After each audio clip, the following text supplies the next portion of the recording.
Hello नमस्कार दोस्तों, मेरे यूट्यूब चैनल पर आप सभी का स्वागत है। आज इस वीडियो में हम देखने वाले हैं यूपी बीएड एंट्रेंस 2015 में पूछे गए रीजनिंग के प्रश्नों को। तो चलिए दोस्तों शुरू करते हैं आज की वीडियो। क्वेश्चन नंबर 1 है, औसत जिस तरह संबंधित है रोगी से उसी तरह शिक्षा निम्नलिखित में से किससे संबंधित है।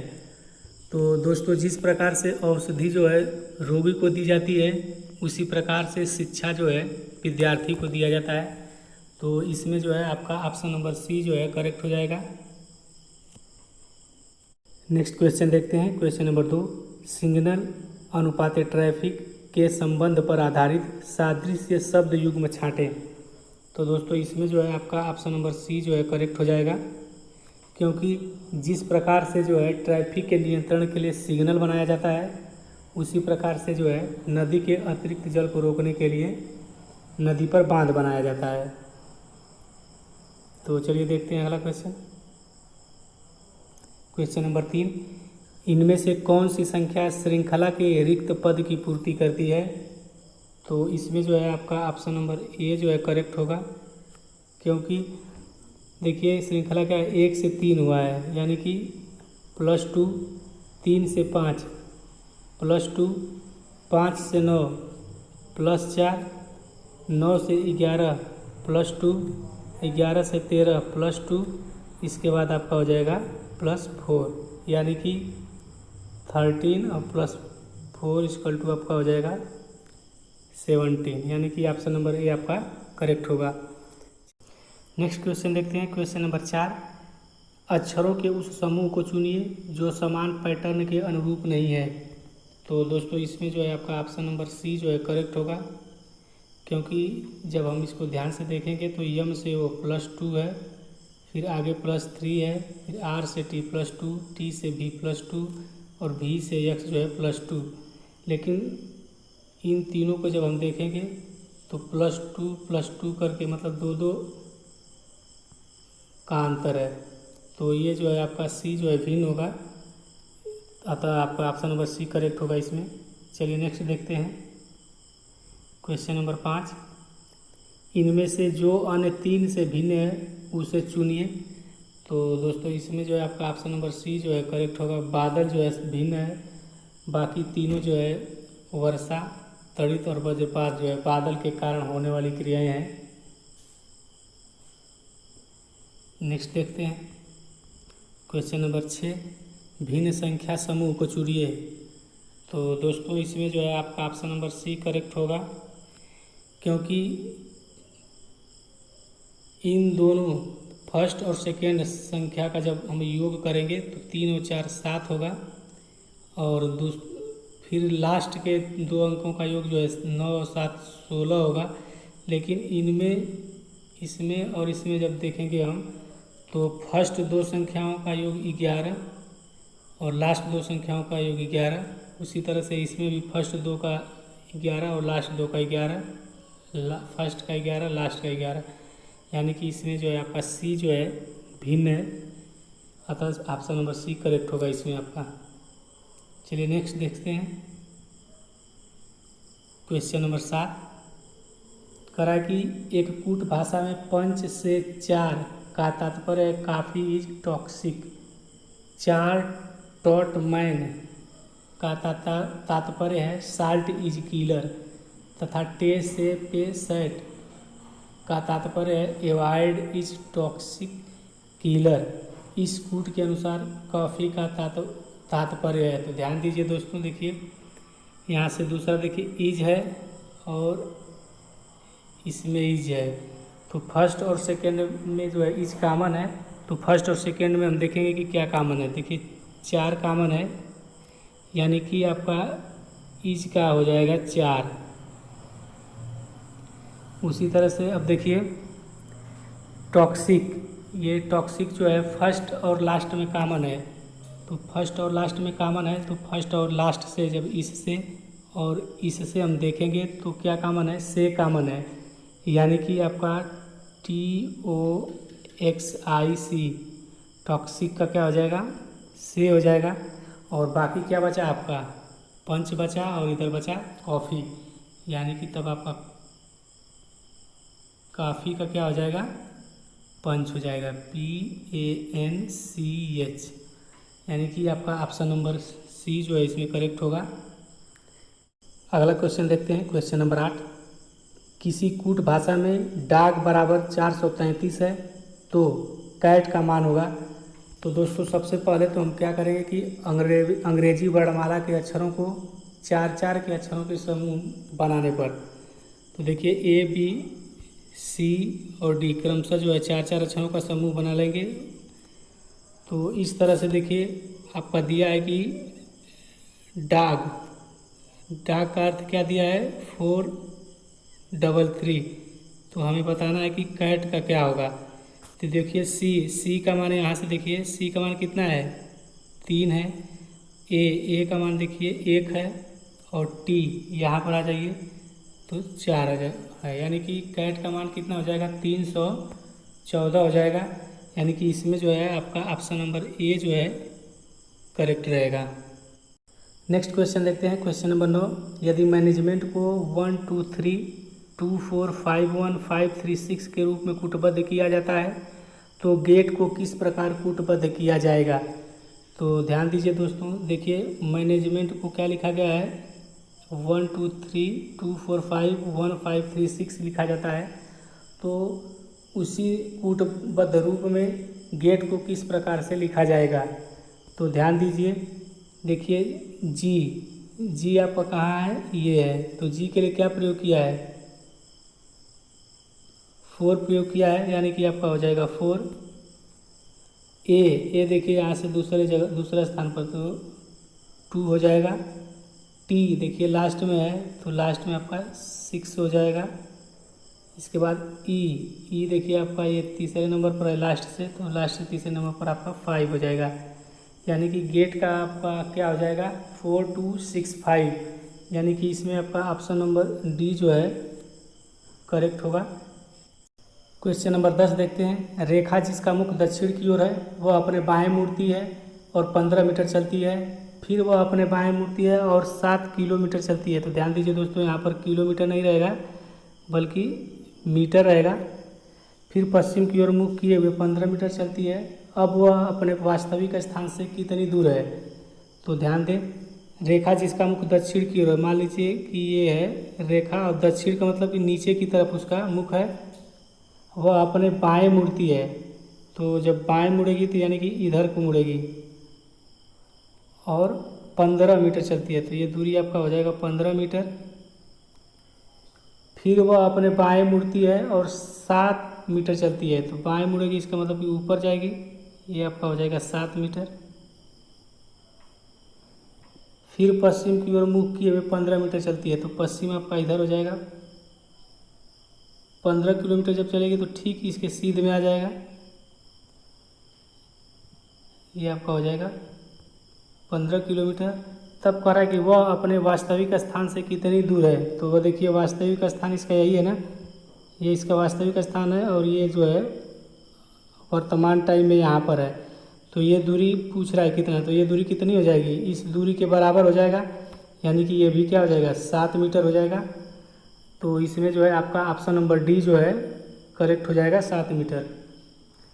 अगला क्वेश्चन देखते हैं। तो इससे पहले देखिए निर्देश दिया हुआ है जो कि प्रश्न संख्या 11 से लेकर 13 तक के लिए है। निम्नलिखित प्रश्नों के उत्तर देने के लिए दी गई संरचनाओं का अध्ययन करें। तो ध्यान दीजिए दोस्तों, देखिए यहाँ पर आपको 4 पॉइंट दिया हुआ है, इसके आधार पर जो है आपको क्वेश्चन नंबर 11, 12 और 13 का आंसर देना है। तो चलिए शुरू करते हैं। फर्स्ट में आज ये कह रहा है कि इसको देखिए, कह रहा है कि ABCDE तथा F 6 मित्र हैं, एक वृत्त के केंद्र की ओर मुख करके बैठे हैं। तो ये आपका हो गया वृत्त, 6 मित्र हैं और वृत्त के केंद्र की तरफ यानी कि इधर ठीक इसको देख रहे हैं केंद्र को। तो कह रहा है सेकेंड पॉइंट में कि C जो है A व E के मध्य में है। C जो है आपका A व E के, तो C आपका यहाँ मध्य मान ले रहे हैं कि C यहाँ पर है, तो आपका ये E और A के मध्य में हो गया C। तीसरा पॉइंट पर ये कह रहा है कि F जो है D और B के मध्य में है, और चौथा पॉइंट कर रहा है कि बी जो है ई के ठीक बाएं, बी जो है ई के ठीक बाएं, तो यहाँ पर बी हो जाएगा, क्योंकि देखिए इधर से जब चलेगा तो ये बायां हो जाएगा और इधर से आपका हो जाएगा दायां, तो ई के ठीक बाएं बी, यानी कि बी यहाँ पर हो जाएगा। फिर पॉइंट नंबर 3 देखिए कर रहा है कि एफ जो है डी और बी के मध्य में है, तो यानी कि आपका एफ यहाँ हो जाएगा और डी यहाँ हो जाएगा, तभी तो एफ जो है बी और डी के मध्य में होगा। तो इस तरह से इनका बैठने का क्रम निश्चित हो गया। तो क्वेश्चन नंबर 11 का आंसर देते हैं। क्वेश्चन नंबर 11 देखते हैं। इसमें कह रहा है कि ए के ठीक बाएं कौन बैठा है, तो देखिए ए के ठीक बाएं यानी कि ए से सी, ये देखिए बाएं क्या कौन सा बैठा है, सी बैठा है, यानी कि इसमें जो है आपका ऑप्शन नंबर ए जो है करेक्ट होगा। अगला क्वेश्चन देखते हैं। क्वेश्चन नंबर 12, डी के सापेक्ष ई का स्थान क्या है। तो ध्यान दीजिए दोस्तों, देखिए कह रहा है कि डी के सापेक्ष जो है ई का स्थान, इसका देखिए जब हम इधर से देखते हैं तो ये आपका क्या हो जाएगा, बायां हो जाएगा, क्योंकि ये डी जो है केंद्र की तरफ मुख किया हुआ है, तो ये इधर इसका बायां साइड हो जाएगा। तो बायां से तीसरा, देखिए विकल्प में बायां से तीसरा नहीं दिया है, तो यहाँ से देखिए अब इधर से जब देखेंगे तो ये दायां साइड से हो जाएगा, दायां से तीसरा हो जाएगा। तो दायां से तीसरा देखिए दिया है कि नहीं, दाएं ओर से तीसरे स्थान पर, देखिए ऑप्शन नंबर सी दिया है इसमें, दाएं ओर से तीसरे स्थान पर, तो आपका सी ऑप्शन जो है करेक्ट होगा। चलिए अगला देखते हैं। कह रहा है कि ई व एफ के बीच में कौन है, तो ध्यान दीजिए दोस्तों, ई और एफ, देखिए ये आपका ई है और ये आपका एफ है, इसके बीच में कौन है, बी है, यानी कि आपका ऑप्शन नंबर सी जो है इसमें करेक्ट होगा। अगला क्वेश्चन देखते हैं। क्वेश्चन नंबर 14, कुलदीप जो कि सुभाष का छोटा भाई है उत्तम से बड़ा है। तो ध्यान दीजिए दोस्तों, कुलदीप जो कि सुभाष का छोटा भाई है उत्तम से बड़ा है, तो उत्तम से बड़ा है कुलदीप, तो कुलदीप कहाँ रहेगा, उत्तम के ऊपर हो जाएगा। फिर कह रहा है कि प्रकाश जो कि सतीश से आयु में छोटा है और सुभाष से बड़ा है। अब प्रकाश देखिए, ये आपका प्रकाश है, तो ये प्रकाश जो है सतीश से क्या है, छोटा है,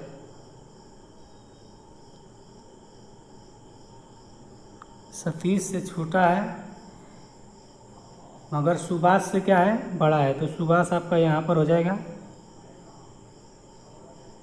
अब ध्यान दीजिए, देखिए सुभाष का छोटा भाई कौन है, कुलदीप है, तो यानी कि कुलदीप इसके नीचे हो जाएगा।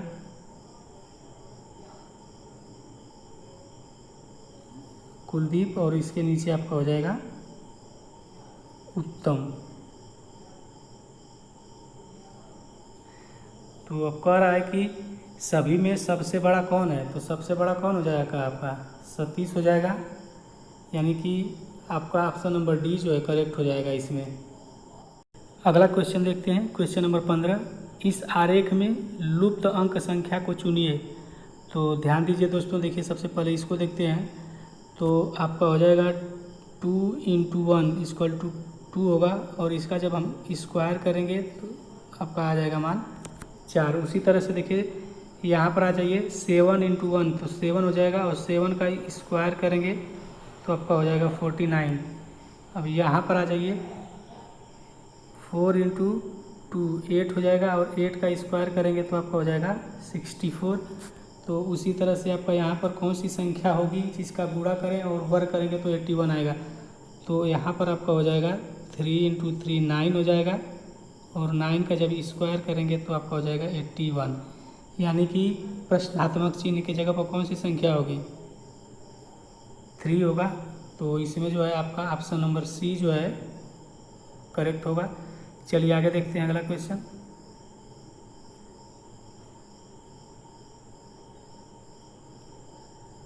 क्वेश्चन नंबर 16, निम्नलिखित अनुक्रम में ऐसे कितने 5 हैं जिसके ठीक बाद 2 एवं ठीक पहले 8 है। तो देखिए दोस्तों, ध्यान दीजिए, इसमें ऐसे कितने 5 जिनके ठीक बाद में जो है 2 है और ठीक पहले जो है 8 है। तो ध्यान दीजिए, देखिए ये 1 हो गया, इसके बाद आगे बढ़िए 8 5, देखिए एक ये हो गया, एक ये हो गया, यानी कि कुल कितने हैं? 3 हैं। यानी कि इसमें जो है आपका ऑप्शन नंबर डी जो है करेक्ट होगा। चलिए नेक्स्ट क्वेश्चन देखते हैं, क्वेश्चन नंबर 17। यदि ए का अर्थ प्लस बी का अर्थ माइनस सी का अर्थ इनटू है तो 10C4 इंटू ए कोष्टक में 4C4 इंटू V6 का मान होगा। तो ध्यान दीजिए दोस्तों, जब इन क्रमशः जो है हम चिन्ह जब रखते हैं तो देखते हैं कि क्या आता है। तो देखिए यहाँ पर 10C4 है, 10C, तो C का अर्थ क्या है? इंटू है, तो हम इंटू का चिन्ह लगा देते हैं, इंटू 4, और फिर ए का अर्थ क्या है? प्लस, तो प्लस हो जाएगा आपका 4C4, तो 4C का अर्थ है इंटू, तो आपका 4 इंटू 4 हो जाएगा। और देखिए वी का अर्थ क्या है? माइनस है, -6 हो जाएगा। अब देखिए यहाँ से 10 का जब 4 से मल्टीप्लाई करेंगे तो आपका हो जाएगा 40, और प्लस 4 का 4 से मल्टीप्लाई करेंगे तो 16 हो जाएगा, और -6, तो ये हो जाएगा आपका 56 हो जाएगा, और -6, यानी आपका आ जाएगा आंसर 50। तो दोस्तों इसमें जो है आपका ऑप्शन नंबर बी जो है करेक्ट होगा। अगला क्वेश्चन देखते हैं, क्वेश्चन नंबर 18। एक महिला की ओर इशारा करते हुए एक व्यक्ति ने कहा कि उसकी माँ जो है मेरी माँ की इकलौती पुत्री है। तो महिला का उस व्यक्ति से क्या संबंध है? तो ध्यान से देखिए दोस्तों, कह रहा है कि एक महिला की ओर इशारा करते हुए एक व्यक्ति कह रहा है कि उसकी माँ मेरी माँ की इकलौती पुत्री है, यानी कि उस महिला की जो माँ है मेरी माँ की इकलौती पुत्री, यानी कि उस व्यक्ति की जो है क्या हो जाएगी? उसकी माँ बहन हो जाएगी। तो जब बहन हो जाएगी तो व्यक्ति का महिला से संबंध किस प्रकार से हो जाएगा? भांजी और मामा का हो जाएगा। तो ध्यान दीजिए, यहाँ पर कह रहा है कि महिला का उस व्यक्ति से क्या संबंध है? तो महिला तो किस प्रकार से संबंधित होगी? भांजी से, लेकिन इसमें क्या है आपका ऑप्शन नहीं दिया हुआ है। तो देखिए क्वेश्चन थोड़ा सा इसमें मिस है, तो उससे यह पूछना चाहिए कि उस व्यक्ति का महिला से क्या संबंध है, तब जो है आपका ऑप्शन नंबर डी जो है मामा करेक्ट हो जाएगा। लेकिन जब इस स्थिति में कि महिला का उस व्यक्ति से क्या संबंध है तो भांजी होगा, लेकिन भांजी ऑप्शन नहीं दिया हुआ है। ऑप्शन नंबर डी इसमें करेक्ट होगा, और उस शर्त पर करेक्ट होगा जब उससे यह पूछेगा कि उस व्यक्ति का महिला से क्या संबंध है। चलिए नेक्स्ट क्वेश्चन देखते हैं, क्वेश्चन नंबर 19। नीचे दिए गए शब्द समूह से कौन सा नहीं बनाया जा सकता है? तो दोस्तों ध्यान दीजिए, देखिए ऑप्शन नंबर सी जो है इसमें नहीं बनाया जा सकता है, क्योंकि ये जो शब्द दिया हुआ है इसमें W नहीं है, जबकि इसमें W है। तो यह ऑप्शन नंबर सी, इससे ड्राउन जो है नहीं बनाया जा सकता है, ये आपका करेक्ट होगा इसमें। चलिए नेक्स्ट देखते हैं, क्वेश्चन नंबर 20। करा कि दी गई वेन आकृतियों में लड़का लड़की एवं बच्चे के संबंध को दर्शाने के लिए सर्वोत्तम होगा। तो दोस्तों इसमें जो है आपका ऑप्शन नंबर सी जो है करेक्ट होगा, क्योंकि सभी बच्चे क्या हो, बच्चों में सभी क्या आते हैं? लड़के और लड़कियां दोनों आ जाते हैं। तो ये आपका हो जाएगा बच्चे हो जाएगा, और ये आपका हो जाएगा लड़का, और ये आपका हो जाएगा लड़की। ये लड़का और लड़की दोनों क्या हैं? बच्चों में आते हैं। तो इसमें जो है आपका ऑप्शन नंबर सी जो है करेक्ट हो जाएगा। चलिए नेक्स्ट क्वेश्चन देखते हैं, क्वेश्चन नंबर 21।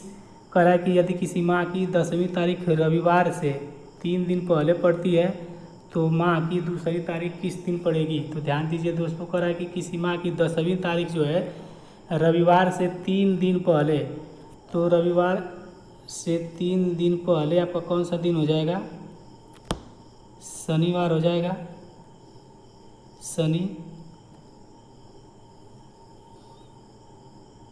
शुक्र, और ये आपका हो जाएगा गुरु। तो देखिए रविवार से 3 दिन पहले कौन सा दिन आ रहा है? गुरु, यानी कि गुरुवार को कौन सा तारीख है? 10 तारीख है। तो कह रहा है कि माह की दूसरी तारीख किस दिन पड़ेगी? तो ध्यान दीजिए दोस्तों, तो जब 10 तारीख को गुरुवार है तो 3 तारीख को भी क्या होगा? गुरुवार होगा। 3 तारीख को भी आपका गुरुवार होगा। तो जब 3 तारीख को गुरुवार होगा तो 2 तारीख को क्या हो जाएगा? बुधवार हो जाएगा। यानी कि आपका ऑप्शन नंबर सी जो है करेक्ट हो जाएगा। नेक्स्ट क्वेश्चन देखते हैं, क्वेश्चन नंबर 22। एक वृक्ष पर 15 कबूतरों का झुंड बैठा है। एक शिकारी उस झुंड पर बंदूक से गोली दागता है, जिस कारण 2 कबूतर मर जाते हैं। शेष कितने कबूतर वहां रह जाएंगे? तो इसमें जो है दोस्तों आपका ऑप्शन नंबर सी जो है करेक्ट होगा। 2 कबूतर जो है शेष रह जाएंगे, क्योंकि 2 जो मर गए हैं वह नीचे गिर जाएंगे और वही रहेंगे, बाकी सभी उड़ जाएंगे। चलिए नेक्स्ट देखते हैं, क्वेश्चन नंबर 23। कह रहा है कि यदि 8 × 4 = 42, 6 × 6 = 33, 2 × 2 = 11, 4 × 6 = 23, तो 2 × 8 = जो है क्या होगा? तो चलिए देखिए दोस्तों, देखिए 8 का आधा क्या होगा? 4 होगा, 4 का आधा 2 होगा, 6 का आधा 3, 6 का आधा 3, 2 का आधा 1, 2 का आधा 1, इसी तरह से 4 का आधा आपका 2 हो जाएगा, 6 का आधा 3 हो जाएगा। तो यहाँ से देखिए 2 का आधा क्या हो जाएगा? 1, और 4 का आधा 8 का आधा 4 हो जाएगा। यानी कि इसमें जो है आपका ऑप्शन नंबर डी जो है करेक्ट हो जाएगा। अगला क्वेश्चन देखते हैं, क्वेश्चन नंबर 24। अंग्रेजी शब्दकोश के अनुसार कौन सा शब्द तीसरे क्रमांक पर व्यवस्थित होगा? तो चलिए दोस्तों ध्यान दीजिए, देखिए प्रथम 2 अक्षर सब में समान है। तीसरा अक्षर देखिए ए है, इसमें भी ए है और इसमें भी ए है, लेकिन ऑप्शन नंबर बी में क्या है? वाई है। तो ये आपका क्या हो जाएगा? चौथा स्थान पर हो जाएगा। अब चलिए देखिए इन तीनों में कौन सा किस क्रम पर रहेगा क्रमशः? तो देखिए ये शंभु, ए के बाद यम है, इसमें यन है, इसमें भी यन है, तो ये आपका हो जाएगा पहले स्थान पर।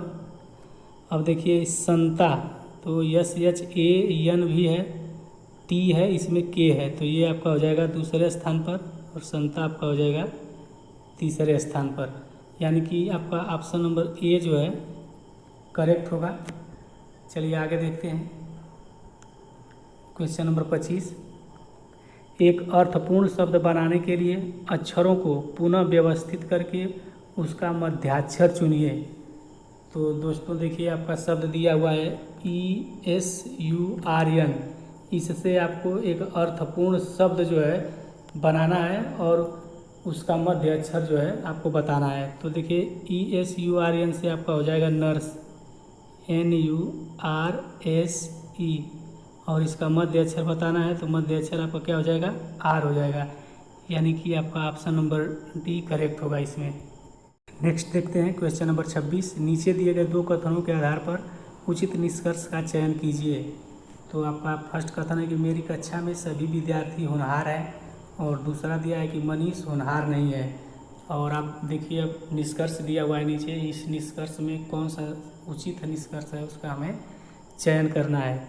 तो ध्यान दीजिए, कह रहा है कि मनीष को कठिन परिश्रम करना चाहिए, तो ये तो नहीं है। मनीष मेरी कक्षा का विद्यार्थी नहीं है, ये आपका सही है, क्योंकि फर्स्ट वाला कथन दिया है कि मेरी कक्षा में सभी विद्यार्थी होनहार हैं। तो जब होनहार हैं इसका मतलब कि मनीष जो है उस कक्षा का विद्यार्थी नहीं है।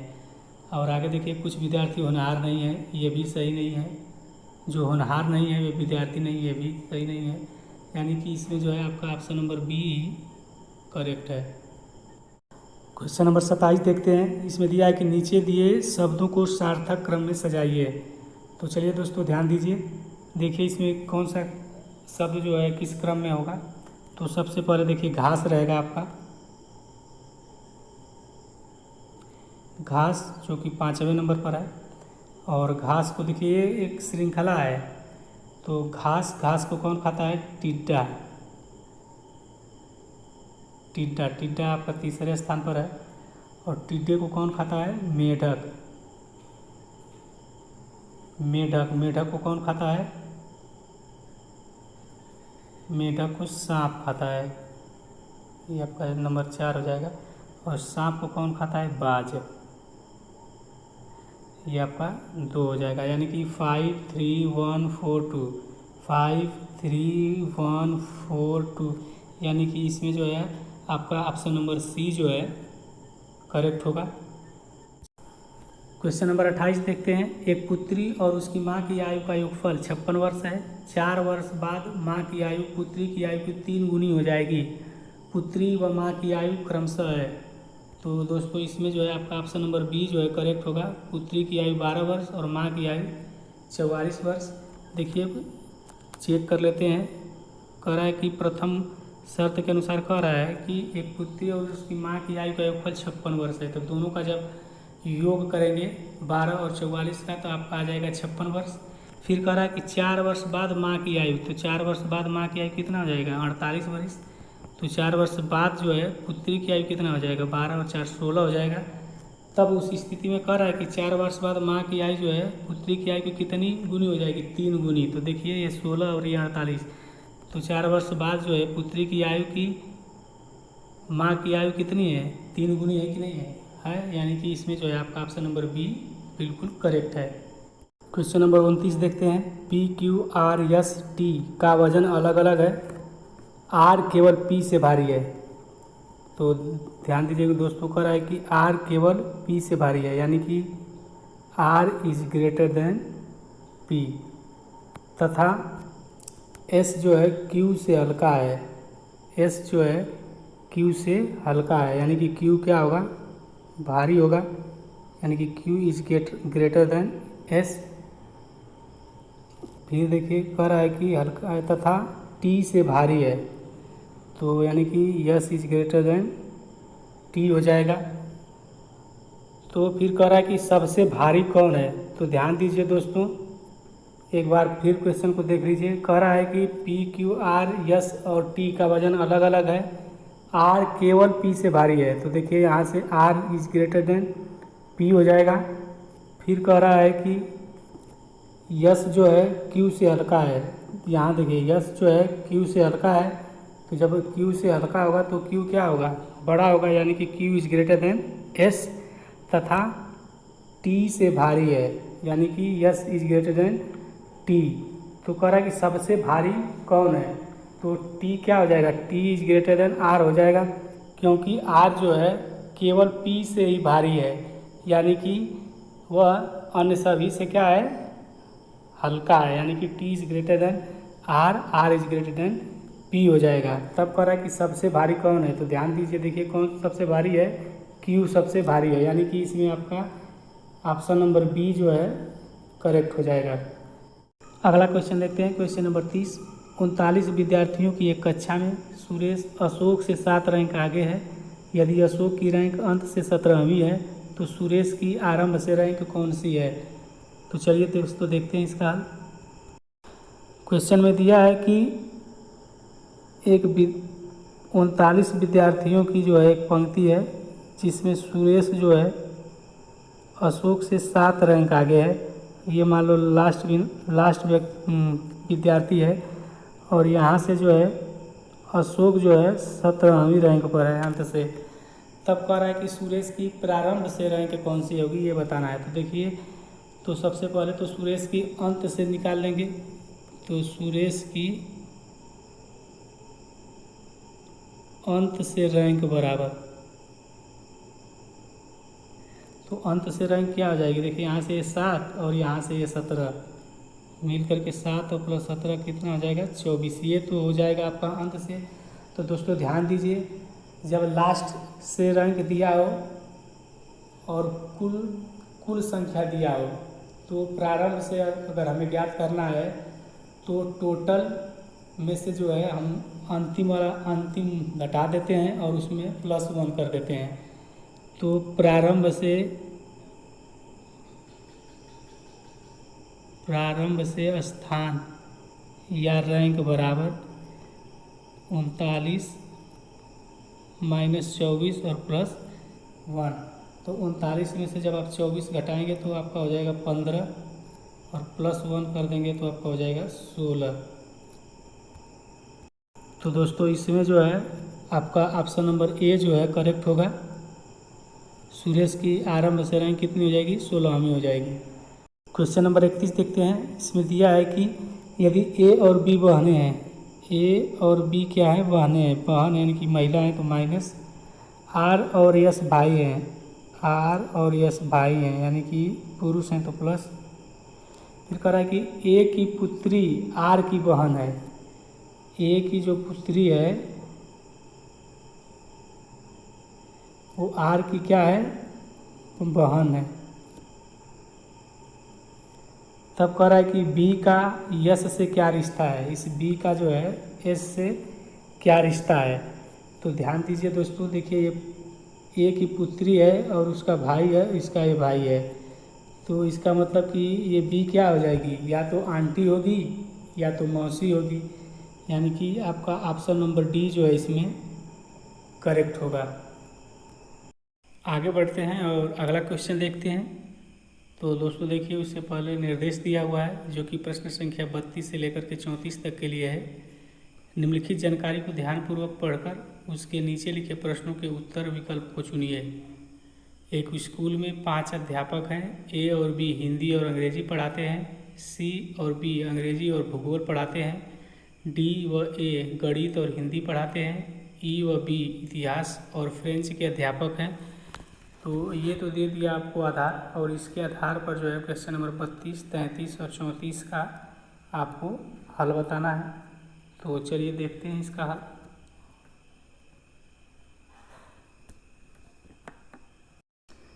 प्रश्न में कह रहा है कि एक स्कूल में 5 अध्यापक हैं। ए बी सी डी और ई। ए और बी हिंदी और अंग्रेजी पढ़ाते हैं। तो ध्यान दीजिए दोस्तों, ए और बी जो है हिंदी भी पढ़ाते हैं और अंग्रेजी भी पढ़ाते हैं। फिर आगे कह रहा है कि सी और बी अंग्रेजी और भूगोल पढ़ाते हैं। सी जो है अंग्रेजी भी पढ़ाता है और भूगोल भी पढ़ाता है। और बी देखिए अंग्रेजी तो है ही। आगे देखिए डी व ए गणित और हिंदी पढ़ाते हैं। डी और ए, तो डी और ए हिंदी और गणित और हिंदी, तो ए जो है गणित भी पढ़ाता है और हिंदी तो है ही। और आपका ये डी जो है गणित, डी जो है गणित भी पढ़ाता है और हिंदी भी पढ़ाता है। फिर आगे करा कि ई व बी इतिहास और फ्रेंच के अध्यापक हैं। ई और बी जो है इतिहास के और फ्रेंच के, बी जो है इतिहास के भी है और फ्रेंच के भी है। तो ये तो हो गया आपका पूरा बायोडाटा तैयार हो गया कि कौन सा जो है अध्यापक कौन सा सब्जेक्ट पढ़ाता है। तो इसके आधार पर अब चलिए देखते हैं कि कौन सा ऑप्शन सही होगा। क्वेश्चन नंबर 32 का देखिए, कह रहा है कि इनमें से कौन सा विषय 2 से अधिक अध्यापक पढ़ाते हैं। तो दोस्तों इसमें जो है आपका ऑप्शन नंबर बी जो है करेक्ट हो जाएगा। हिंदी जो है 2 से अधिक अध्यापक पढ़ाते हैं, क्योंकि हिंदी को ए भी पढ़ाता है, बी भी पढ़ाता है और डी भी पढ़ाता है। चलिए नेक्स्ट देखते हैं। क्वेश्चन नंबर 33, इनमें से कौन सा अध्यापक सर्वाधिक विषय पढ़ाता है। तो सर्वाधिक विषय जो है पढ़ाने वाला अध्यापक जो है वो बी है, यानी कि 33 का ऑप्शन नंबर बी आपका करेक्ट हो जाएगा, क्योंकि बी जो है 5 सब्जेक्ट पढ़ाता है। हिंदी, अंग्रेजी, भूगोल, इतिहास और फ्रेंच। चलिए नेक्स्ट देखते हैं। क्वेश्चन नंबर 34, डी, बी व ए कौन से विषय पढ़ाते हैं। तो देखिए ध्यान दीजिए दोस्तों, देख कर रहा है कि डी, बी और ए निश्चित रूप से जो है ये हिंदी सब्जेक्ट को पढ़ाते हैं। तो इसमें जो है आपका ऑप्शन नंबर डी जो है करेक्ट रहेगा।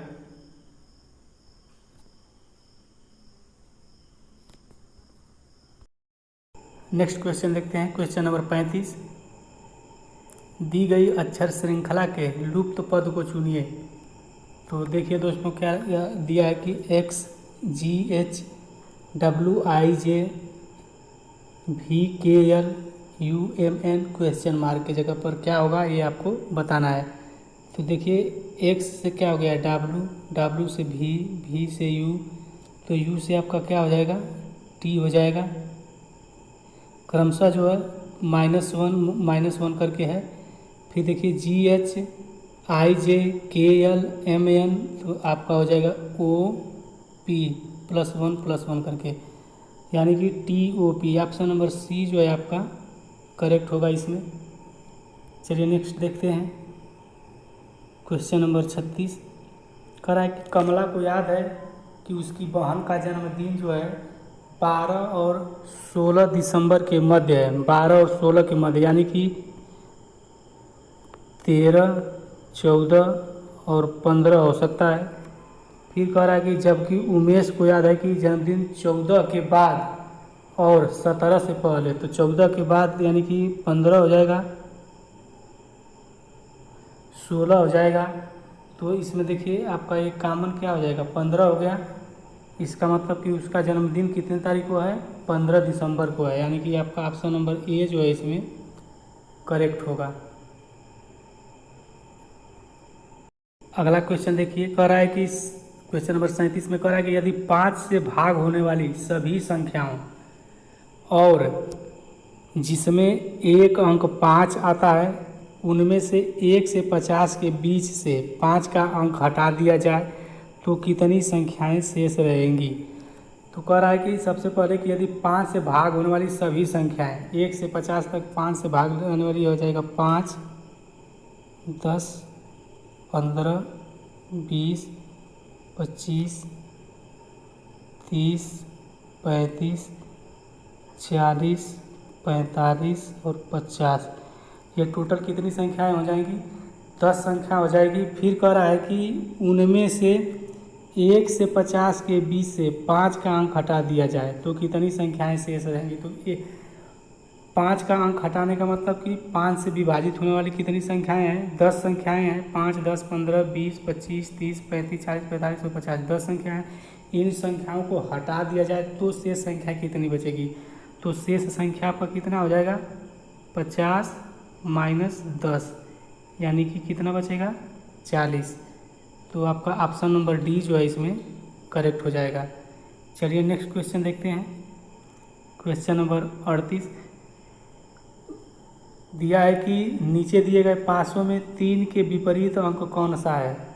तो ध्यान दीजिए दोस्तों, सबसे पहले तो 2 पासा दिया है, तो इसमें देखिए कि कौन सा अंक कॉमन है। अब देखिए 2 कॉमन है, तो जब कोई भी अंक कॉमन हो 2 पासों में से जब कोई भी एक अंक दोनों में जब हो यानी कि उभयनिष्ठ हो तो एंटी क्लॉक या क्लॉक वाइज रूल अपनाते हैं। तो हम एंटी क्लॉक वाइज अपनाते हैं पहले। तो देखिए यहाँ से जब क्लॉक वाइज करेंगे इधर से इस तरह से और इसका क्लॉक वाइज करेंगे तो इस तरह से। तो सबसे पहले इसको लेते हैं हम, तो आपका हो जाएगा 2, 3, 5 और जब दूसरे वाले को लेंगे तो 2, 4, 6। तो देखिए आपका ये हो गया एक दूसरे का विपरीत।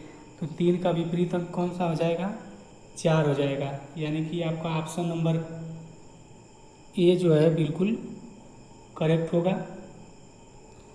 अगर वही पूछता कि 5 का विपरीत क्या होगा तो 5 का विपरीत देखिए क्या हो जाएगा 6 हो जाएगा। चलिए नेक्स्ट देखते हैं,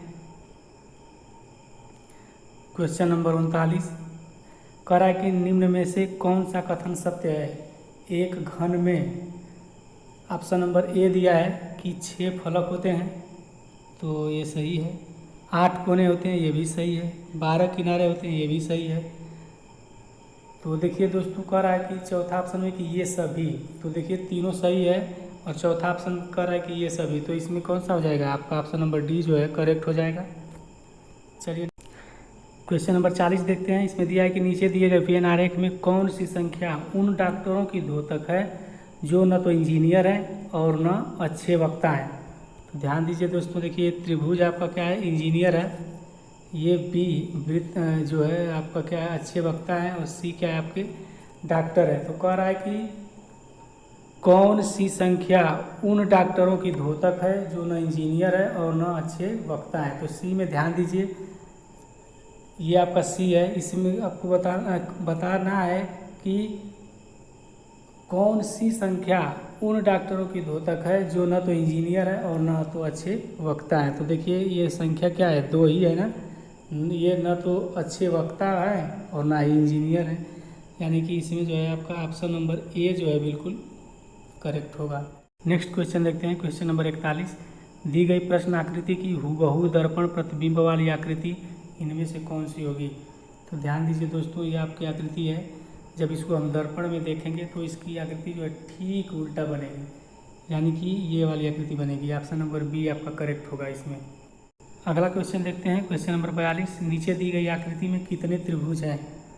तो दोस्तों इसमें जो है 15 त्रिभुज होंगे, आपका ऑप्शन नंबर डी जो है इसमें करेक्ट होगा।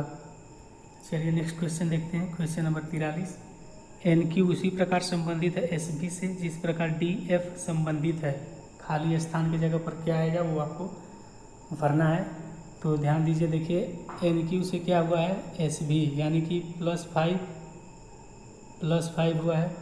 तो डी एफ से आप +5, डी से +5 क्या होगा, आई हो जाएगा, आई होगा, और एफ से +5 आपका के हो जाएगा, यानी कि आई के। आपका ऑप्शन नंबर बी जो है करेक्ट हो जाएगा। क्वेश्चन नंबर 44 देखते हैं, निम्नलिखित संख्या अनुपातों में प्रश्न चिन्ह के स्थान पर क्या आएगा। 15:50, समानुपाते 18 क्या होगा। तो ध्यान दीजिए दोस्तों, देखिए 15 का 50 हो गया है, तो ये 15 गुणते 3 और +5, यानी कि 15 × 45 और +5 आपका हो जाएगा 50। उसी तरह से 18 × 54 और +5 आपका हो जाएगा 59, यानी कि इसमें आपका ऑप्शन नंबर बी जो है करेक्ट होगा। चलिए नेक्स्ट देखते हैं, क्वेश्चन नंबर 45। दिया है कि भिन्न विकल्प का चयन करिए। तो दोस्तों इसमें जो है आपका ऑप्शन नंबर बी जो है करेक्ट होगा, ये जो है बिल्कुल भिन्न है तीनों से। नेक्स्ट क्वेश्चन देखते हैं, भिन्न विकल्प का चयन कीजिए। तो दोस्तों इसमें जो है आपका ऑप्शन नंबर बी जो है भिन्न होगा, क्योंकि अपराध और आरोप जो है क्या है, एक दूसरे के समानार्थी होते हैं, जबकि हल्का और भारी, छोटा लंबा, संधि और विच्छेद क्या है, विपरीत शब्द है एक दूसरे का। चलिए नेक्स्ट क्वेश्चन देखते हैं, क्वेश्चन नंबर 46। यदि नीले को हरा, हरे को सफ़ेद, सफ़ेद को काला, काले को लाल तथा लाल को पीला कहा जाए तो कच्चे केले के रंग को क्या कहेंगे। तो ध्यान दीजिए दोस्तों, कच्चे केले का रंग क्या होता है, हरा होता है, लेकिन यहाँ पर हरा को क्या कहा गया है, देखिए हरा को क्या कहा गया है, हरा को सफ़ेद कहा गया है, इसलिए कच्चे केले का रंग क्या होगा, सफ़ेद होगा, यानी कि आपका ऑप्शन नंबर डी जो है करेक्ट होगा।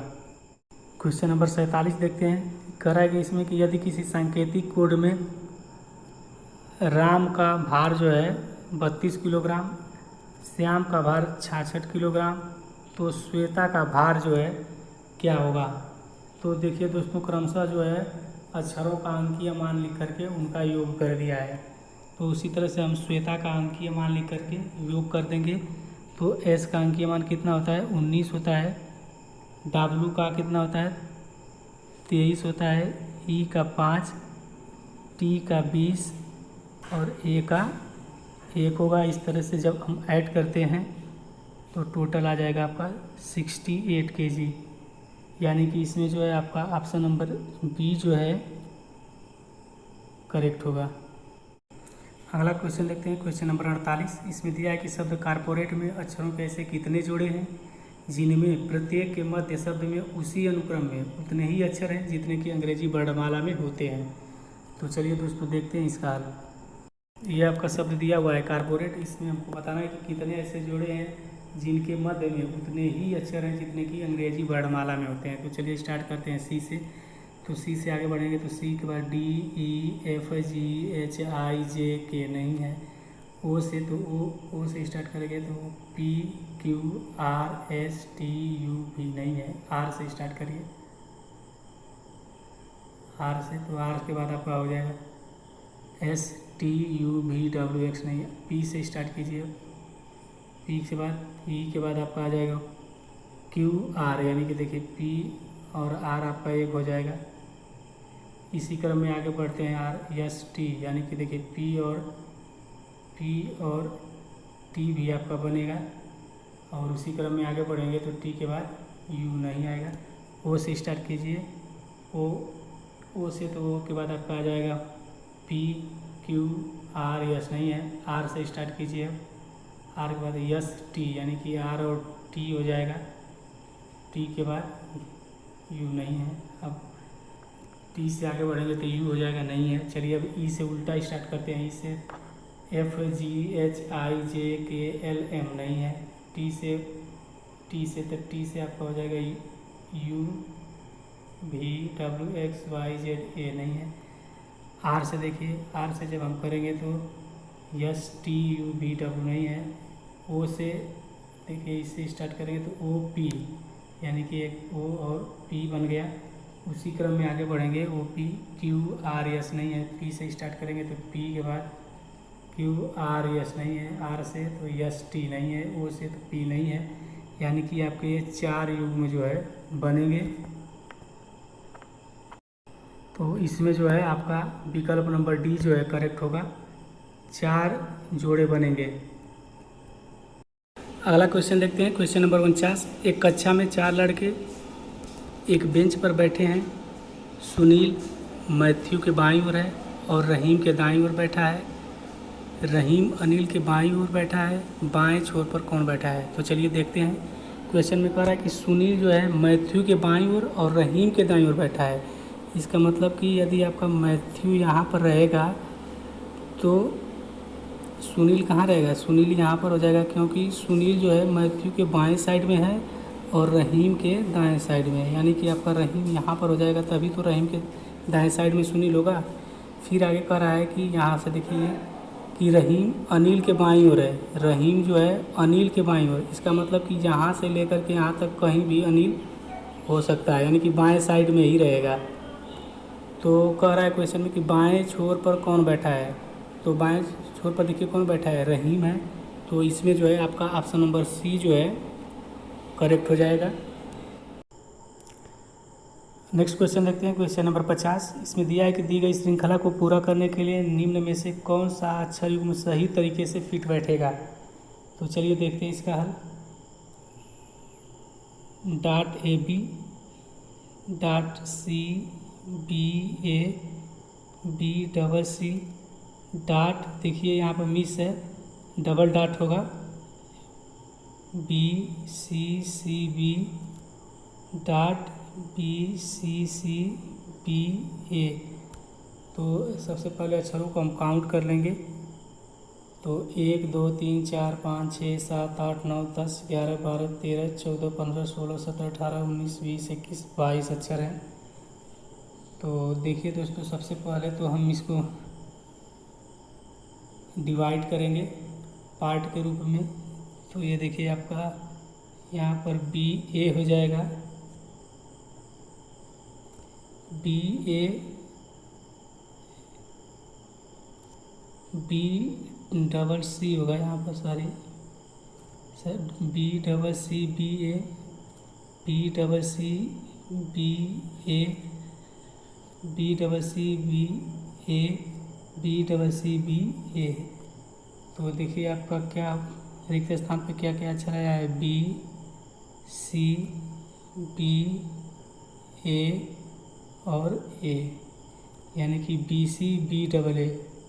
BCBAA, यानी कि आपका इसमें ऑप्शन नंबर A जो है करेक्ट होगा। दोस्तों, यह वीडियो यदि आपको अच्छी लगी हो तो लाइक करें, अपने दोस्तों में शेयर करें। यदि अभी तक आपने मेरे चैनल को सब्सक्राइब नहीं किया है तो सब्सक्राइब कर लें, साथ ही बेल आइकन को प्रेस करें ताकि अगली वीडियो की नोटिफिकेशन आपको मिलती रहे।